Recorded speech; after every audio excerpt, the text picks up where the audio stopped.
Hello tout le monde, on se retrouve aujourd'hui pour parler de panneaux solaires parce que j'ai une petite info à vous donner, un truc qui est à savoir si c'est une solution que vous envisagez pour recharger les batteries dans votre van aménagé. Et c'est que, voilà, quand il n'y a pas trop de soleil, ça marche pas bien. Hein. Là, ça me tire 0 watts, du coup, la batterie ne recharge pas.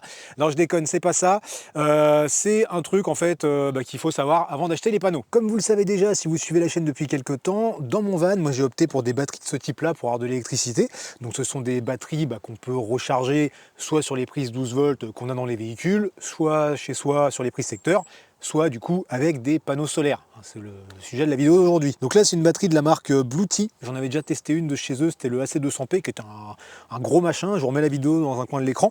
Celle-ci, je ne vais pas vous en parler plus que ça, parce que c'est un modèle qu'ils arrêtent de produire. Il me l'a envoyé pour la tester alors qu'il la sort du catalogue. Bon bref, c'est dommage parce qu'elle est hyper pratique et tout. Et donc, il y a un truc à savoir quand on veut brancher des panneaux solaires là-dessus, ou même sans doute sur une installation un peu plus fixe. Donc, si vous souhaitez recharger ce type de batterie avec des panneaux solaires, il y a deux informations que vous devez prendre en compte, deux données qui sont importantes. La première, alors sur le panneau, vous allez voir, il y a des infos qui sont notées. Alors, vous voyez ici, c'est marqué Open Circuit Voltage. Je ne vous le fais pas avec mon accent anglais, ça va être dégueulasse. Et en face, c'est marqué 46,5. Donc ça, c'est la tension de circuit ouvert. Donc cette tension de circuit ouvert, vous devez la comparer avec le minimum requis pour votre batterie. Par exemple, pour la EB150, là de chez Bluetee que je vous ai montré juste avant, il faut une tension minimum de 16 volts et un maximum de 60 volts. Donc ce panneau dont la tension ouverte est de 46,5 volts, c'est ok, ça fait plus que 16, moins de 60. Par contre, si j'utilisais un panneau dont cette tension de circuit ouvert, pas de problème, était de 11 volts, eh bien il me faudrait deux panneaux par exemple à mettre en série pour que ça fasse 22 volts et donc que ça puisse alimenter la batterie. Autrement, rien ne se passe. Après évidemment, si ça dépasse, ça fonctionne pas non plus. Et après, il y a une deuxième info que vous devez prendre en compte, c'est la puissance du panneau. Donc là par exemple, j'ai un panneau qui peut délivrer jusqu'à 350 watts, même si une fois en plein soleil, il est monté à 370. Donc voilà, franchement, ça marche très bien. Après, quand c'est couvert comme ça, quelquefois j'arrive à tirer 20 ou 40 watts, bon là je suis à 0, bon bref, on s'en fout.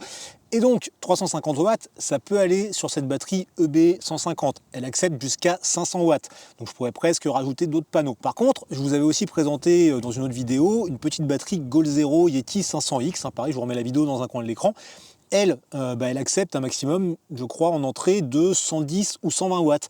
Et donc forcément, une fois j'ai essayé, j'ai branché ce panneau dessus, et ça m'a dit surcharge, ça ne fonctionne pas. Donc voilà, faites attention à la fois à la tension de circuit ouvert et à la puissance maximum acceptée par votre batterie. Maintenant, il reste une question à se poser, c'est est-ce qu'on veut des panneaux comme ça qui se déplient à côté du camion, ou est-ce qu'on préfère des panneaux qui vont sur le toit? Bon, moi à la base, je pensais en mettre sur le toit, et Bluetee m'a proposé de tester ça, donc j'ai pris ça. Alors ça par contre, ça coûte une fortune, il y en a quand même pour 1000 balles ce panneau de 350 watts, donc certes ça marche super bien, mais ça coûte cher et il a plusieurs inconvénients. Déjà, le premier, c'est qu'il n'est pas fixe sur le toit et donc il faut l'installer à côté du van. Donc quand il n'est pas installé, ça prend de la place dans le van et quand on en a besoin, faut le déplier, faut tirer le câble, faut le brancher à la batterie. C'est pas très long, c'est un peu chiant mais c'est pas très long, c'est pas non plus très long à ranger et ça a quand même un avantage, c'est que quand vous êtes en plein soleil et qu'il fait chaud, vous pouvez vous garer à l'ombre et mettre le panneau lui au soleil. Donc le câble de base est déjà assez long et au pire vous pouvez mettre une rallonge, donc ça c'est pas mal. Alors que si vous aviez les panneaux sur le toit, ils seraient installés en permanence, donc il faudrait se mettre en plein soleil.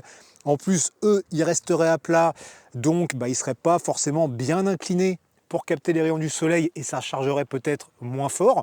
Par contre, l'avantage c'est que ça charge tout le temps.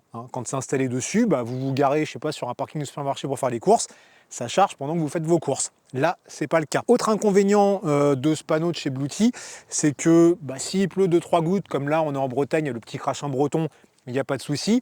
Par contre, il n'est pas fait pour rester sous une averse. Donc faut penser à le rentrer, il ne faut pas l'oublier à côté du camion ou chez vous, sur votre balcon, si vous en servez pour charger les batteries chez vous, pour faire les économies d'énergie.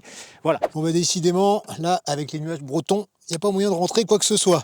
Bref, j'espère que cette vidéo vous a été utile. Moi, ce que je vais faire, c'est que là, je vais mettre un petit peu d'eau à chauffer pour faire un petit thé pour réchauffer ma cadreuse qui n'en peut plus dans ce petit vent. Écoutez, si vous avez des questions, vous me laissez ça en commentaire. Je vous invite bien sûr à liker, partager cette vidéo, à vous abonner à la chaîne. Et puis, je vous dis à très bientôt.